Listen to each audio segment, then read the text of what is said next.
নতুন স্কুলে ধনী উত্তরাধিকারী সাজতে নীলা নামের এক গরিব মেয়ে লাখ লাখ ডলার ধার করে, কিন্তু প্রথম দিনেই স্কুলের সুন্দরী রিয়া আর তার ধনী বন্ধুরা তাকে আটকে দেয়। তারা জানতে চায় তার এই লিমিটেড এডিশন পোশাকটা কোথা থেকে এসেছে। নীলা ঘাবড়ে যায়, কারণ সে এটা সেকেন্ড হ্যান্ড মার্কেট থেকে কিনেছিল।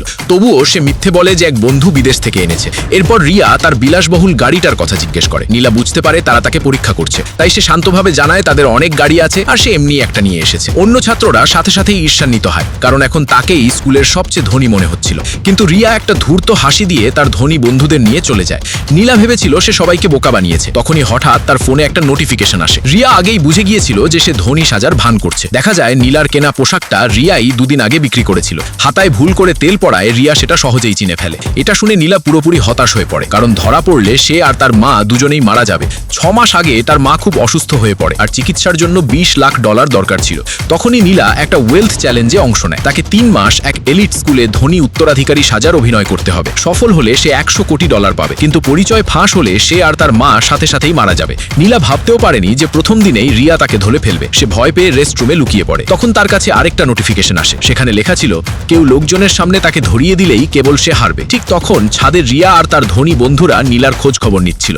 একজন তার গাড়ির নম্বর শুনে বুঝতে পারে যে ওই বিলাসবহুল গাড়িটা তাদেরই শোরুমের। তারা যখনই তাকে ধরিয়ে দিতে যাবে, রিয়া তাদের থামায়। সে প্রস্তাব দেয় যে তারা সবাই মিলে নীলার টাকা ওড়াবে। সে দেখতে চেয়েছিল নীলা কতদিন এই অভিনয় চালিয়ে যেতে পারে। তাই ধনী ছাত্ররা তাদের পুরনো পোশাক আর দামি জিনিসপত্র সেকেন্ড হ্যান্ড মার্কেটে এমনভাবে লিস্ট করে যা শুধু নীলাই দেখতে পাবে। তারা দামও যতটা সম্ভব কমিয়ে দেয়। এরপর ওই জিনিসগুলোই নীলার কথিত সম্পদের প্রমাণ হয়ে দাঁড়ায়। তারা জানতো না যে নীলা দরজার বাইরে থেকে সব শুনে ফেলেছে। পরদিন রিয়া নীলার কাছে এসে বলে যে তারা দামি খাবার খেতে চায়। সে নীলাকে তাদের খাওয়াতে বলে। নীলা কোনো দ্বিধা ছাড়াই রাজি হয়ে যায়। ওই রাতে সে ধনী ছাত্রদের বিক্রি করা সব দামি জিনিস অনলাইনে লিস্ট করে সহজেই 1.5 লাখ ডলার কামিয়ে নেয়। পরদিন তারা এক বিলাসবহুল রেস্তোরাঁয় যায়। ধনী ছাত্ররা ইচ্ছে করেই সবচেয়ে দামি খাবারগুলো অর্ডার করে। খাওয়া শেষে ওয়েটার 1,20,000 ডলারের বিল নিয়ে আসে। নীলা সাথে সাথেই তার ব্যাংক কার্ড দিয়ে বিল মিটিয়ে দেয়। পেমেন্ট সফল হওয়ায় রিয়া চমকে যায় আর জানতে চায় নীলা এত টাকা কোথায় পেল।